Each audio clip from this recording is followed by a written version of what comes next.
Halo Sobat Vidivisi, kali ini kita akan belajar bagaimana cara mencuci hidung yang benar. Bahan-bahannya adalah yang pertama, cairan garam atau larutan NaCl. Ini adalah cairan garam isotonis, di mana konsentrasinya menyerupai dengan lendir yang ada di dalam rongga hidung. Kemudian kita siapkan gelas atau wadah yang bersih, tidak perlu steril. Kemudian bisa menyiapkan baskom, atau kalau tidak ada baskom bisa dikerjakan di kamar mandi atau di wastafel. Nah, kemudian untuk menyemprotnya adalah menggunakan suntikan. Suntikan ini ada yang 10 cc atau ada yang 20 cc, yang mana-mana aja bebas. Kemudian ada sebuah alat namanya Transolvic. Ini sebenarnya adalah membantu untuk mengeluarkan cairan yang ada di botol infus. Nah, seperti ini ya. Jadi biasanya kalau kita menggunakan cairan infus ini, pada bagian atasnya biasa ditutupi oleh seperti plastik ya, tinggal dicabut seperti kaleng minuman soda. Kemudian ada juga yang berlapis timah. Nah, ini tinggal dilepaskan seperti ini. Ujungnya adalah sebuah karet. Nah, supaya cairan ini bisa kita keluarkan, kita menggunakan alat ini namanya Transolvic. Ini tinggal dicoblos saja, atau kalau ada lubangnya terserah di salah satu lubang yang mana aja. Nah, gini, lalu dilepas, dan ini bisa kita tuang ke gelas seperti ini. Sekali penggunaan kurang lebih sekitar 40 cc, jadi nggak usah terlalu banyak-banyak dituangkan karena nanti akan terbuang ya.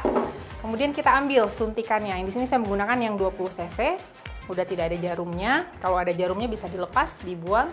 Nah, nanti disedot seperti ini ya. Cairan tadi kita ambil sampai penuh.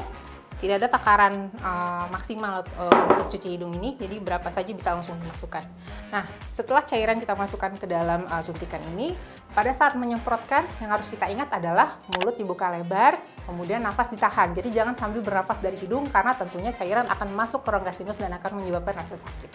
Jadi rongga hidung itu sebenarnya seperti letter U, di depan terpisah oleh tulang, di belakang sebenarnya nyambung. Jadi kalau kita semprot dari kanan akan keluar dari hidung yang sebelah. Seperti ini ya.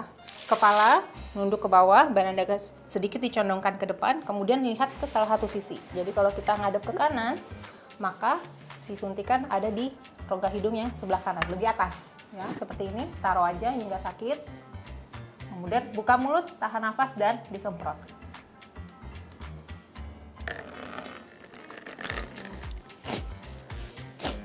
Oke, satu lubang hidung udah selesai, jadi jangan bernafas sebelum cairan yang kita semprotkan tadi sudah dikeluarkan dulu, karena nanti maka akan masuk dan menyebabkan rasa sakit.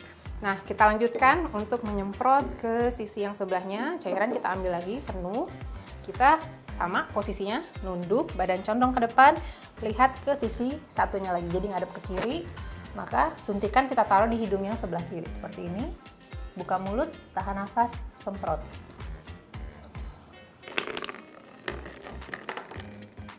Keluarkan sisa cairan. Hidung akan terasa segar dan tidak nyeri. Ini juga aman untuk anak kecil hingga orang dewasa. Pada orang-orang yang memiliki masalah sinus ataupun alergi bisa melakukan cuci hidung dengan baik. Nah, selain menggunakan suntikan tadi, ada juga alat yang dijual berupa botol yang memang khusus diperuntukkan untuk mencuci hidung. Kurang lebih bentuknya seperti ini ya. Jadi ini kita tinggal memasukkan cairan ke dalam botolnya seperti ini. Bedanya adalah dengan menggunakan botol ini volume menjadi agak sedikit lebih banyak.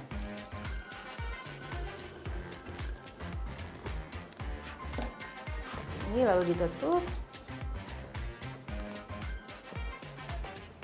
Dan kemudian di sini ada lubang, bisa ditekan dan ujungnya ini dibuka. Prinsip pada saat membilas hidungnya sama, yaitu badan condong ke depan, kepala ditundukkan dan miring ke salah satu sisi seperti ini ya. Buka mulut, tahan nafas.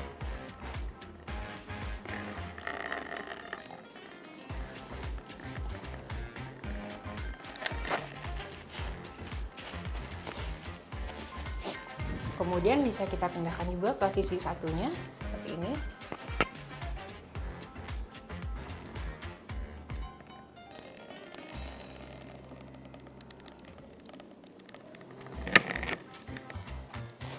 Setelah dikeringkan dengan hidup, maka kita sudah selesai melakukan tindakan cuci hidung. Tindakan cuci hidung ini dapat kita lakukan minimal 1 kali sehari, biasanya bila tidak memiliki keluhan, yaitu bisa dilakukan pada saat bangun pagi ya, atau bisa juga dilakukan 2 kali sehari, yaitu pada saat bangun pagi dan malam menjelang tidur. Cuci hidung ini aman dilakukan mulai dari anak kecil hingga orang tua. Namun bedanya pada anak-anak biasanya adalah yang harus diperhatikan, anak tersebut sudah bisa kepalanya dalam posisi tegak. Jadi sebaiknya tidak dilakukan pada bayi-bayi yang masih terlalu kecil, yang di bawah 1 tahun. Nah, kalau pada anak-anak yang masih balita, bisa dibantu dengan orang tuanya untuk memposisikan kepala dan juga membantu menyemprotkan cairan tersebut ke dalam rongga hidungnya. Manfaat yang bisa kita peroleh dengan melakukan cuci hidung ini adalah tentunya dapat meningkatkan ketahanan dari rongga hidung kita.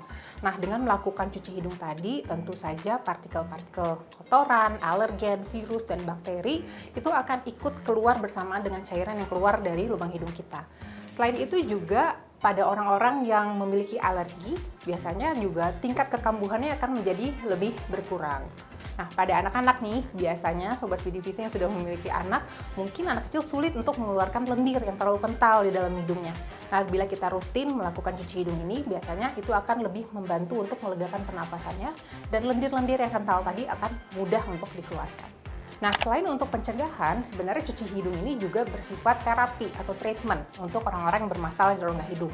Paling umum adalah pada saat terserang selesma atau pilek ya. Nah, itu tentunya ada keluhan hidung tersumbat atau mungkin lendir yang sulit dikeluarkan, ini juga aman dilakukan. Nah, biasanya kadang-kadang kita tidak membutuhkan obat-obatan yang lain untuk diminum atau dikonsumsi untuk menghilangkan penyakit tersebut. Karena biasanya pilek memang disebabkan paling banyak adalah karena virus. Jadi, untuk cuci hidung ini sendiri aman untuk dilakukan, namun bila keluhan tidak membaik baru bisa dilanjutkan dengan obat-obatan yang sesuai dengan keluhannya. Nah, pada orang-orang yang sedang sakit atau sedang mengalami pilek, sebenarnya tidak ada batas maksimal untuk melakukan cuci hidung ini.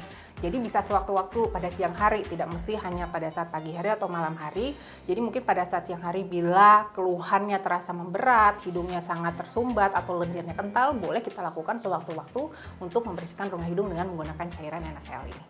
Sekian penjelasan saya mengenai cuci hidung. Saya Dr. Hamidah Hayati Faisal, spesialis TKL. Sampai ketemu di Kata Dokter berikutnya.